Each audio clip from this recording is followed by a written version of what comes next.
This is a true story about what happens when questions about where you come from last a lifetime, about growing up with missing pieces and the quiet search for answers that shapes everything that comes after. Today, I'm sharing a story that isn't mine, but one that runs alongside it in powerful ways. I'm Chelsea, and this is The Milkman's Daughter.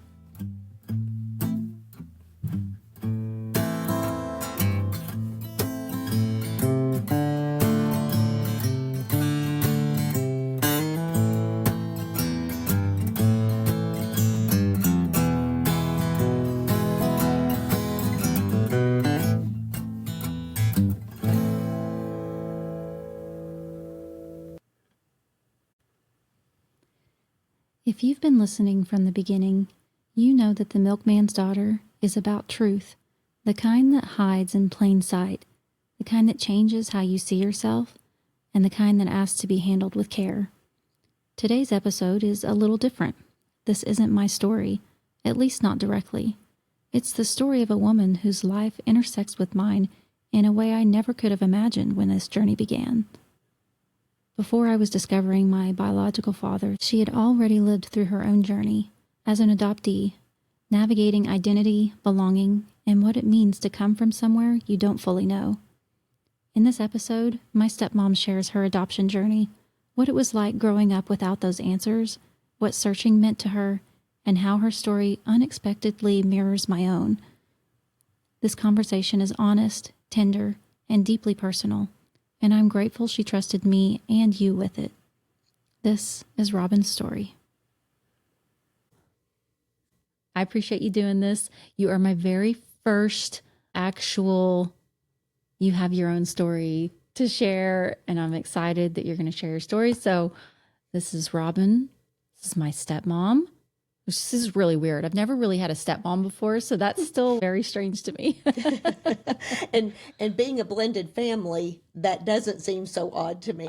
So I can certainly understand how that feels very different for you. Yeah. Because with Keith and I having been married for 38 years, it's just, that's, we've had that in our family for a long time. So I understand. So you have your own story of searching for your biological parents. And so just to kind of start that out, what made you decide to do that, to search them out? I believe at that point in my life, really the factor that helped it to swing that direction was hoping to find some family health history. I was having some health issues that it seemed to be the pat answer was, well, you're adopted, so we don't know. Right. And I didn't understand or couldn't differentiate if that was true or just something for them to hang their hat on while not trying to find out some ways that they could help me. And I have two younger sisters that I grew up with. The older of those two is also adopted. And then our adopted parents had a biological daughter. And so Tracy and I had always said that we would, if we ever wanted to look, we would do that together. Mm-hmm. And we also both had very strong feelings about that we didn't know what the result of that would be. Yeah. And we didn't want to do it at a time in our lives where that could also affect young children. Mm-hmm. And so at one point, we talked about it a lot. But as I began, and both of us were getting older and were having some things. And so we thought, well, that would be great to have that information. And I think that's the piece that spawned us toward the ages of our kids being older, and that would help us to be able to gain that information. And so one night we went to a coffee shop and did our little spit in our tubes and sent them off. And that was the start. That was really the beginning of the story. So at that point, had you already found a search angel? Did you already know about search angels? No, I did not. Now, Tracy did, because Tracy had done some initial searching on her own. Tracy had been a little bit more interested in this early on, more so than I had been. In fact, Keith had been much more interested in this long before I had been. And to the fact so much that I'd said, you know what? You are welcome to search anything that you want to. And if you get some information, pass it along and I'll see what I think about it. Yeah. But at that point in time, because this would have been 25-ish years ago, there were not the options and availability of people or means with Right. which to find people. Sure. At that point, there was a place that, and it was called bighugs.com, where anyone that was searching for either a child that they had given up or that they were searching for a birth parent could go into their database and leave your information. But that was really about all. Yeah. And there was no way to find a connection to that unless there was so little information that you were able to give in that database that it would have been, I'm sure, a very low percentage of people, unless both parties were looking for each other, that they would have an opportunity to do so, which is much different at this point in time. So Tracy had already found some of the closed Facebook pages that you have to answer some very specific questions for them to assure that the people that are there on purpose and for a reason, because they are an adopted person, that they are looking for a birth parent, that, you know, they have some evidence of that, and then to be able to get hooked in with a search angel. So how many years ago did you do that? Did you start that journey? This is into the 7th year. So it hasn't been a long time. Yeah. In some ways, I do wish that I had known sooner, but in other ways, I've also had to reserve myself to the fact that everything happens in God's timing. Yeah. And I can't go back and change the way that things were, anything. And so moving forward with the way that they are, both of my parents are still living, and the blessing of that, and to be able to have the time with them that I do have, and to get to know them. And of course, being able to, you know, initially get that health history was a great thing, but those relationships are both very good. On the other side, I will say, sadly, for my sister, hers had a very different outcome than mine has had. And that has been difficult she rejoices very much in the beauty of my situation, but then there's also that heartache for her that is not, you know, at this point has not been the case for her. Did that ever make you feel almost guilty that you... It did. It really did. And there are times still that things are very hard. We've both grown through this situation because there have been things that we've been able to share and deepen in our relationship since then. So not to the degree that I did initially, but there are times that it does break my heart for her that she doesn't have that same thing. Yeah. So when you initially started, of course, before you found anything, were you scared about what you might uncover? Did you have any specific feelings about it? I really was. And I was adopted when I was 3 days old. It was a private adoption. I mean, I came home from the hospital to my adopted parents' home. I've known as long as I can remember that I was adopted, and it was just life. Yeah. And I think probably too, because of my age, the significance of finding someone and the ability to find or locate someone earlier in life was much more challenging and much more difficult. And so it kept a lot of that at bay. Yeah. But there have been so many healing qualities that I've been able to gain from knowing both of my birth parents, because I can see where I come from. I can see the difference between nature and nurture. Sure. And realize that both of those weigh very strongly. But the things that you have inherited through your blood are those are hardcore things. Yeah. And so those are things that we can't change. None of the things are things that we can change, but it has helped me to understand myself more, and as I've continued to grow and been able to understand how that has shaped the person that I am, and or to drive me to want to be a better person. I like that.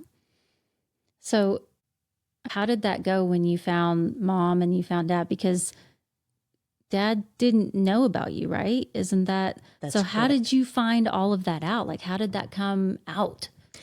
Well, so I did not think that I had the bandwidth to find both of them at the same time. Yeah. And so I opted to find my birth mom first. And I was born in a hospital where my adopted granny was the cook there, and she knew the nurse and she knew the doctor that had delivered me. And there's a big long story. There are lots of branches that could come off of this for certain. So I think part of it may have been being a woman and having given birth to children, that I maybe found like I need to find my birth mom first. Yeah. And so that's the direction that I went whenever I met my search angel, Susan, and then we got started. She was searching for information on both of them, but I did feel like that needed to be the route that I headed first. And my birth mom was in a marriage that I came to discover that there were it was a challenging relationship. And so as we began to glean things, Susan and I bounced a lot of these ideas back off of each other. And as she continued to gather more information, I ended up actually finding my half sister, also her daughter, first, because I felt like I did not want to put her in danger in any way, for not that their marriage had been during a time that, I was young. They had, not been married even as long as my husband and Keith and I had been married, but just didn't want to put any hardship on her at all. So I actually met my sister Michelle first. Okay. And then I learned some information and gathered some more information. And then her daughter, my niece, kind of helped facilitate a little bit of things. And then from there, we ended up just deciding that it would be okay. It would be a good time. I felt secure enough that it was not going to be a hardship on her if I contacted her. And so actually what Susan helped me kind of write out a little statement, if you will. And Susan felt like that trying to call people was the best option versus trying to mail a letter or doing, another means, because you never know for sure if people received it. And with a phone call and a very specific questioning, then you had a better chance of finding out whether they were interested in moving forward with a relationship or not. Yeah. So that's what I did. I had my little paper in front of me and I dialed the number and she answered, and I read it and it was just silence, but she was processing. Yeah. And part of what I later found out that she was processing was the fact that she actually didn't know if I lived or if I died, because I never made a peep. Yeah. And because I was going to be privately adopted, they just swooped me away very quickly. Yeah. And they never said anything to her, and she didn't ask. Yeah. So she wasn't even sure if I survived, and certainly didn't know if I was a boy or a girl. Yeah. So we went from there. The questions were very identifiable: where I was born, the birth date, those things that would make that only someone could know. And so from there, we just moved forward with meeting. And so Keith and I went over to their home one day and met her and visited. I had asked Susan, I wanted to take something that was meaningful, that might give a little bit of my history. And so I'd made her a photo album from the time that I was born, all the way up until at that point in time, so that it used that as a springboard to talk about my life and for her to learn about how I grew up and family and, just up until that point in my life. And then about 4 months later is whenever I actually met my birth dad. Okay. I had processed through enough that I felt like I was ready to move on. I didn't want to feel like I had to choose a relationship with one of them over the other. You can conjure a lot of things up in your mind when there are a lot of unknowns and when you're trying to work through things. And so I gave it that time, and that time was really good for me because there was an established relationship with my birth mom at that time, but then it also gave me the ability to be able to focus on an additional relationship. And so I ended up contacting him. He's a home builder who has never advertised, never all of his businesses come by word of mouth. And so I had one phone number, and it happened to be, unbeknownst to me, the phone number to his office, which was a phone that he only used when he was there doing business to make outgoing phone calls. Rarely ever answered it because at this point in time, 7 years ago, you're already getting all kinds of crazy calls. But he did that day on the second ring. He happened to answer, and I had your little card. Exactly. So I had my little card ready and had the things to say that who I was looking for, my birth mom's name, when they would have graduated, where they went to school. And again, there was silence while processing. Oh, that silence, man. Exactly. And then he obviously answered that, yes, all of those things fit into place, but he had no idea. At that point, did you already know that he didn't know about you? Did your mom say that, or? She did. Okay. She did. So I anticipated that, which was a gift to be able to know that he was not going to be aware. I was conceived during what would have probably spring break of their senior year in high school. And her dad just basically, with the first pregnancy, most of the time, not always, but most of the time, it's easier to conceal. And from March to May, there was not a lot of time left in school necessarily to need to conceal that. But it was very interesting because when I found my birth father, he said that it was like all of a sudden he had fallen off the face of the earth. And I'm not sure when it was discovered on her part or when she and her mom shared that with her dad. But as soon as school was out, Dad said it was like he sort of fell off the face of the earth. They lived in the same neighborhood. Dad worked at a filling station that was down on the corner. When he would call, they would hang up. He couldn't get through to talk to her. He would go to the house and knock on the door, and there was never any answer. And so he had no idea, and they had dated most of the time through high school, so it was very odd to him. But he also understood that he was being closed out for some reason. He just didn't know why. And so that piece of it helped to guide the questions that I knew that I needed to ask whenever I did make that phone call to him, with the specificity that would be needed because he was not aware. Right.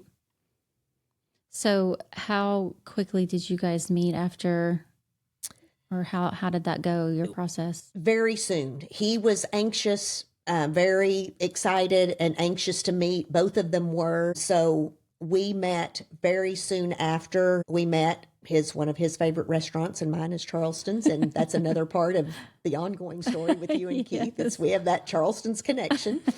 And so that's where we met. And so I had taken pictures of the book that I had made for my birth mom and had a smaller version, a gentleman's version made. A gentleman's version, I like so that. I could do the same with him and explain through kind of, so that he could see through my life with the growing. So I also gained another sister, and then would also have had two brothers. One brother had passed in a boating accident. But I would have been obviously the oldest for both my birth mom and my birth father. And so we just made great plans. His lifelong bride had passed a few years before that. And so, in fact, that very same day, we left the restaurant after I met him, and I was able to meet my brother that day. And then it wasn't too much longer before I was able to meet my other sister as well. Bam, bam, bam. Yes. So it was a lot. It was a lot. And it was so sweet because I think initially Dad's feelings were a little bit hurt that he wasn't first, or he didn't understand why, the wait. And I explained that to him. And obviously he's been very receptive to that. But I can also understand that part of desiring that, and has also always been so desirous that he wished that it had been so much sooner than it was, but also recognition to the fact that everything does happen in God's timing, and how gracious and grateful we are for the time that we continue to have together. So what was it like meeting both of them for the first time? What were your feelings around all that? What was it like seeing people that looked like you, that you saw yourself in, It was very surreal, extremely surreal. And I think I was just I was much more calm than I would have anticipated that I would have been, but I really wanted to take it all in, and I wanted to make as many observations as I could, so it was easier for Keith and I to have those conversations later, to bounce those things off of, to be able to remember, and also to see everything that I could, an appropriate amount, glean in an initial meeting. But it was very obvious through both of those that would be continued, and there was that desire to be able to have that. At the time, for my birth mom, that situation, the man that she was married to passed now a year and a half, almost 2 years ago. So that has opened up kind of some time, but it's been, the situations are very similar, yet they are very different. And so finding out the subtleties of where those things mesh together well, and grow in the growth process of building our relationships. What has it been like after all these years building a relationship with your family?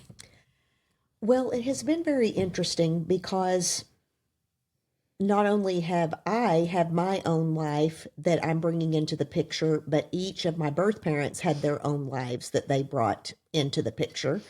And both had very different backgrounds, very different experiences.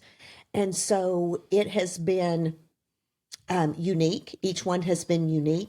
Each one has been very prayerfully sought, because what I might perceive or might want, it's feeling out what's comfortable for each of them and meeting them where they are, and helping to find a good middle ground. And by that, I'm not saying at all that neither of them, that there's been difficulties. It's just that each has been unique. Sure. My birth father is a widow, so he's alone, and that's very different than whenever I found my birth mother, and she was in a marriage that wasn't the healthiest for about 25 years at the time. And then a few years ago, he passed, and I can see the scars and the marks of her and different things that she also went through in her past. And her past carries the fact that she gave me up for adoption. Right. And I truly do believe I can see some patterns that developed from that led to her personality and being where she is, as it would, as all of our histories do. So each one is very unique, but the fact that they both dated during high school is also pretty neat, because there are some similarities and shared times there that they have, which is fun to research and fun to listen to shared stories about those things as well. Yeah. You initially had said that you didn't seek out that relationship for many years, and you did in recent years.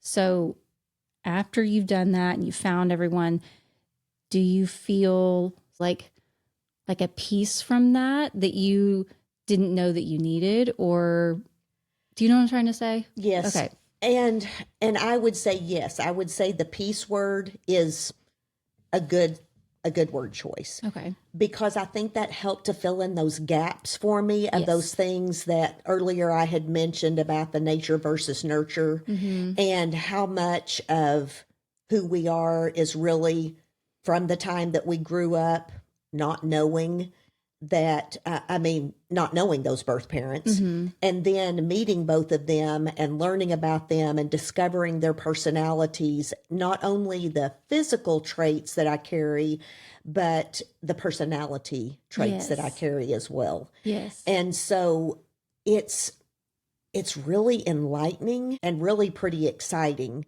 because I believe that as I get to know them better, I've always been open to therapy, and that's been a big part of my life, and learning about how human minds work and working through things that we've dealt with that we don't need to carry. And so I think that putting all of those pieces, I'd also mention that I think that our life is just a lot of it's like a puzzle, and there are lots of pieces that fit into that. And so finding those other two pieces to my puzzle to help me figure out why I am, how I am, why I look like I do, behave, feel strongly. A lot of my emotions, those things all stem from that.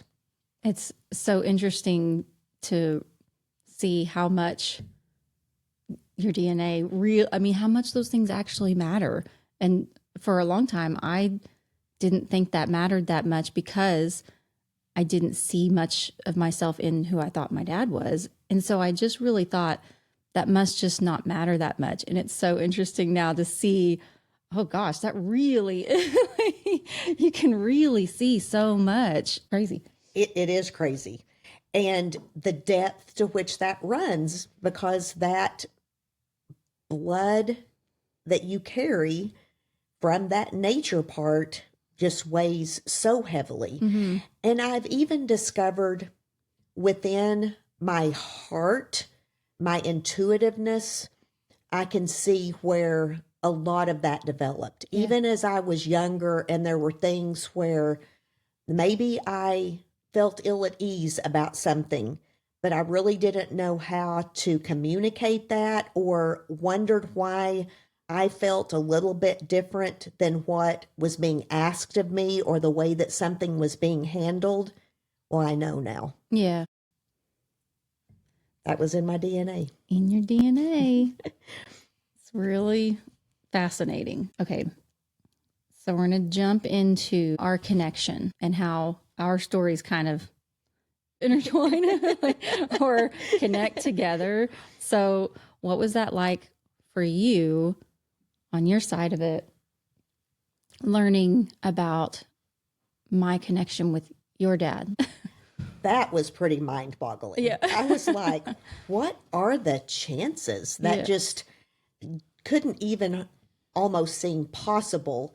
But I just felt like that was just such another neat confirmation through everything that we had been through, that that connection was already in place and had already been a part of yours and Matt's life, and then bringing that all coming together, coming full circle almost. Yes. Coming full circle. And I know maybe that's a good way to describe I know I've it. mentioned it before in my previous stuff, but just a reminder, my connection with your bio dad was that he almost built the house that we live in, because he's a local builder, and we had reached out to him, and he had built a house for a mutual friend of Matt's, and he recommended him highly. And I remember we met with him and toured the place, and he was so sweet and so nice. And yeah, we almost used him. So yeah, whenever Keith mentioned that, it was just like, what? Just another one of those weird things. It was unusual, but yet at the same time, like I said, there was almost just a piece of comfort there, I think, to know that that was part of the circle. Right. And part, another piece to the puzzle. Another piece of the puzzle. That's right. A very complicated puzzle. Very complicated. Yeah. That one of those things that makes it feel more solidified, There's more fate involved in all of it, and all the different ways that we connected. Absolutely. So did my journey stir up anything for you about your own journey, or give you a new perspective? I would have to say, initially, it gave me, I couldn't contain my excitement because of knowing what it was going to be like for you to be able to fill in all of those missing pieces for you. And the light that would bring to you, just going back to all those things that we've talked about, the nature versus nurture, and another piece. So my excitement was significant, but yet at the same time, I also had to think through, in wanting to be able to be a support to you, because I have found my birth father, but our circumstances were also very different.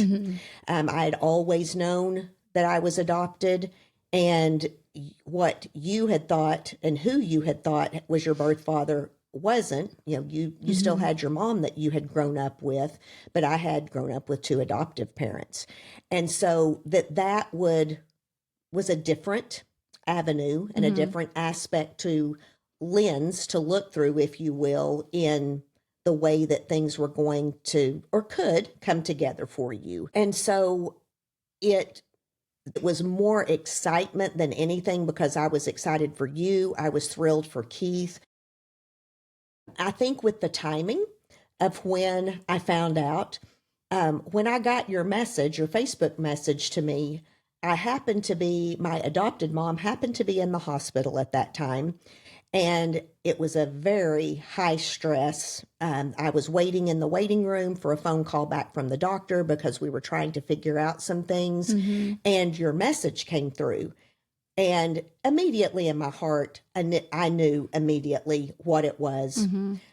But at the same time, a guard went up, because there are so many people looking for different things. So to determine whether it was legitimate or not. Yes. And then I was going through a very emotional time with my adopted mom. So it was quite overwhelming, to be honest. And so I quickly forwarded the message to Keith to let him know, because I wanted him to be aware. But at the same time, I was, again, very disjointed. And also, we were out of pocket from each other, because I was at the hospital and he was not. And Keith had been so extremely supportive to me through everything that I had been through. And so initially, my first thought was, I am just this basket case right now. I've got so much going on. And if this is what I feel like that it truly is, and this is a legitimate thing, I want to be that same support for him that he was for me. Yeah. I want him to feel that excitement, from me that he had in return whenever I found my birth parents. And so, but I also had to leave it alone. I had to let it go at that point to determine what was going to happen. So on my way home from the hospital, I processed through all of this because it was still a lot. And I was retracing things, and Keith and I were talking on the phone. And then I slept on it that night. Didn't sleep very much, but I slept on it. And the next morning when I woke up, it just dawned on me, well, you have a search angel. And that's the person who will help you be able to determine if this is a legitimate thing or not. So I immediately talked to Keith about that, reached out to Susan, and in turn, then consequently, she got in touch with you. And then that's when we had the phone conversation. So once we knew that it was a legitimate thing, it was really at that point, with everything that we had going on, there was kind of a sense of relief too, just because the heaviness of everything coming at one time, and a sense of relief for me in particular, because then I felt like even though I was distracted at the time, it gave me the opportunity to be that support for Keith that he had been for me, because there were a lot of emotions going on for me at that time with my mom in the hospital. And it was very important to me that he feel that same love and support from me that he had so openly and freely given as well. Yes, very different circumstances, but still the thing that you want your spouse to be able to feel and to be able to hold. So that was really great. And then because he had the insight of my birth father and our relationship, provided a nice springboard for him and for us, honestly, as a couple as well, in moving forward with everything. Yeah. What a unique situation that, for him to be able to be there for you when you found, and then you to be able to be, that really is kind of a unique scenario. Very much so. Very much so. Because as you know, there's a lot that surrounds this. It's a lot emotionally, and when you're dealing with the family and just life in general, and you add what can feel like a complication, whether it's something that you've long looked for or that you've recently looked for, whatever, every scenario, it still doesn't change the fact that there's a lot of newness. Right. Yes. And, I will say in the very beginning, I remember being really nervous, reaching out to you. I was so hesitant when I learned that my aunt knew you.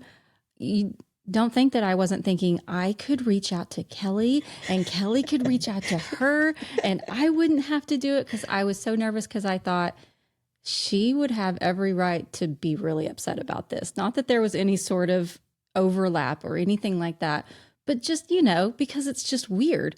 It's a weird thing to know that your husband has this other kid, and that could be really weird. So your amount of the grace that you've had and just the welcoming has been it's been good. I just want you to know that. I really appreciate that. Thank you for sharing that.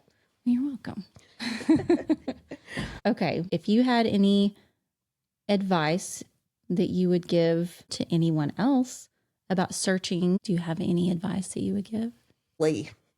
I know. Can involve that. That's a really, very thought-provoking and kind of heavy question. I should have given it to you before to let you study. I know, that's true. That should have been shared that ahead of time kind of thing. That's all right. I would say that you need to listen to your heart. You need to pray And you need to decide if this is really a journey that you believe that you want to be on, because it is a journey. Yes. And it will change the scope of your life forever, regardless of what you find out, what you discover, those you encounter, those you don't encounter, those that are living, those that may no longer be living. Every person's journey is going to be unique because each person involved is unique. Yes. And we're all uniquely made. I do think that one initial piece of advice is I would think that everyone should ask themselves, what is my motivation? What is my purpose in wanting to do this? Because that needs to be really strong in order for you to be able to move forward. The other, I would say the other caveat to that is it's affecting other people's lives as well. Your choices are also affecting other people. Yeah.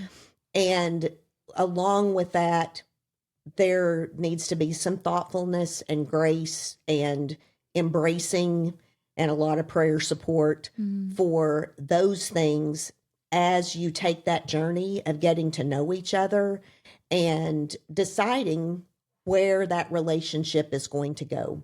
Honesty is also a critical link. And because some people are caught off guard, most people are caught off guard. Yeah. Let's face it, there's a very high percentage of people that are caught off guard. So they're going to need some time to process and decide what they need in this and how that affects the situation that they are currently living in addition to, if you're just wanting a health history, they may be able to give you a health history. And if you're both fine with walking away with that, that might be the biggest blessing that could come out of it for both of you, for you to be able to get that. And if you want more of that, the honesty needs to be there to be able to move forward with that. It's like we've talked before. Everyone has a past. I mean, we've lived all these years up until today. We've never been younger than today. And, we've never been this age yet. And so we've all got things that factor in to that. Assumptions that we might make or thoughts that we might have may be very different. So I think giving each other grace and giving each other time to figure that out and to learn about each other, because it's a very important relationship. And it can be a very vital part of your life and your future. But that needs to be something that foundationally is agreed upon and beneficial to both parties that are involved. Yeah. Because sometimes reaching out, like you said, you don't know who you're going to find. Sometimes you realize that's not something that you need to have, and preparing yourself for the possibility of it being a situation or people that, like you said, health history, and okay, that's enough. Yes, absolutely. And I think, so that reminds me, just like I waited all these years because I knew that it could be a shot in the dark, that it could be really good, which it has been, or it might not be so good. Right. And when my children were younger, what would I possibly be subjecting them to, and how could that end up affecting them? Yeah. Oh gosh, if I had a lens that I could look to today and know what it was, I would have done it years ago, certainly, but none of us have those guarantees. Right. Yeah. And the only guarantee in my mind is that everything happens in God's timing, and we just, we look toward that. But I would encourage people, unless there is some reason, something that you find out that gives you major red flags as you begin your search, I would highly recommend using a search angel. They have incredible knowledge. They are incredible people, gifted to do that and give you great guidance in how to approach things, the best way to approach things. And you learn a lot through those first initial contacts. Gives you great insight to what the future most likely can look like. And then that gives you a better platform from which to decide how you want to move forward in that. I think that's great advice. Good. Thank you. I sure wish I would have known. When you sent me that message about, do you have a search angel? And I said, what in the world is a search angel? I went to their website and was reading about them. Like, well, that would have been really helpful. Well, I would say you and Matt did really well. It was just, I think, we will kind of back up a little bit. That was what alerted me so much when I got your message, because exactly what you did was exactly what a search angel will tell you not to do. And that was exactly why I was like, ooh, there were red flags flying everywhere. But at the same time, there was a genuineness in there that I could feel. Mm-hmm. And I really do kind of feel like I usually have a pretty good, strong gut instinct on things. And so, that was exactly what had thrown up those red flags, mm-hmm. because you don't know, and you all did really, I mean, incredibly well. I mean, very, very well. I just know I would not have had any idea how to move forward or felt confident in that situation, in knowing what to do and how to approach that. And that was just an incredible gift that I received from Susan. Yes. Confidence is not something that I had. Just a stubbornness and determination. But you were determined, girl. That is for sure. I was determined. But yes, it's so funny. Like you said, hindsight, looking back on making those phone calls, I can't even imagine today doing that. Like, no way. And isn't that interesting? Oh my God. Isn't that interesting? Yeah. Just, I don't know. It was just the way everything, I mean, it all worked out the way it was supposed to. But yeah, I don't recommend doing it that way for sure. That was, yeah. Yes, get yourself hooked up with a search angel, yes, for sure. Let them guide you and don't go rogue like I did. And honestly, I really do think that a lot of the anticipation that you dealt with, they were able to remove that. Mm-hmm. Not that I didn't have anticipation, mm-hmm. but I can say with relatively good certainty that mine was not as high as yours would have been, because I had someone to really bounce that off of, that knew what to do and what felt right. There were questions that I had that would have felt right to me that were not recommended, mm-hmm. because again, that's going to have our personality, that's going to have our heart, our drive, our desires wrapped up in it.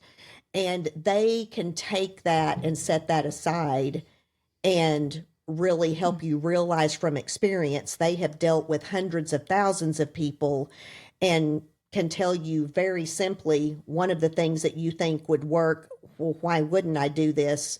That would be something to do down the road if we need to, mm-hmm. if it gets to that point. Mm-hmm. Yeah, you don't want to know the kind of things that Matt and I were, before we decided to do phone calls. Of course, you know Matt now. He was like, you know what? I know I have an address. We could just follow them to a coffee shop. I was like, what? Just like approach these random people. It's just like, we can do it. Oh I could hear that. Could you imagine? Oh my goodness. Sitting down at Starbucks and someone tapping you on the shoulder, excuse me. No, that could be your greatest nightmare.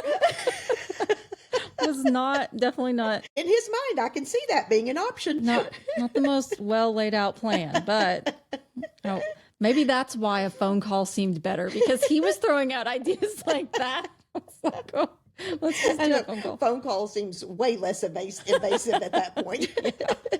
Oh man, yeah. Well, that was good. Thank you for doing that. Certainly. Yeah, that was honored fun. to be asked. Thank you for asking me. Well, I really appreciate you sharing your story, and it's very personal, and I'm glad that you shared it, because I know somebody needs to hear that. And it's, I think that is something that we can give to others, and I'm always honored to share my story anytime that I'm given an opportunity, because it brings value. It's a Absolutely. very valuable blessing for sure. I think our stories are very important. Well, that's a wrap on this season of The Milkman's Daughter. If you've been listening from the beginning, or even if you haven't, just thank you so much for being here. It really means a lot. I really wanted to share Robyn's story, not only because it intersected with my own story, but also because I enjoy connecting with others who've been through a similar experience. It's so very healing to talk about our stories, and I would love to connect with more people that have a story of their own. Since I started this podcast, I've had so many people reach out to me and tell me they have a story or they know someone that has a story. I'd love to connect with more of you, and if you're interested in sharing it all, you can reach me through any of my social media platforms, or you can email me at milkmansdaughterpod@gmail.com. A big thank you to Michael Stelzer for the amazing original music. And finally, a big shout out to my #1 fan, my husband. You've been my biggest cheerleader, and you've always believed in me, even when I didn't. I love you.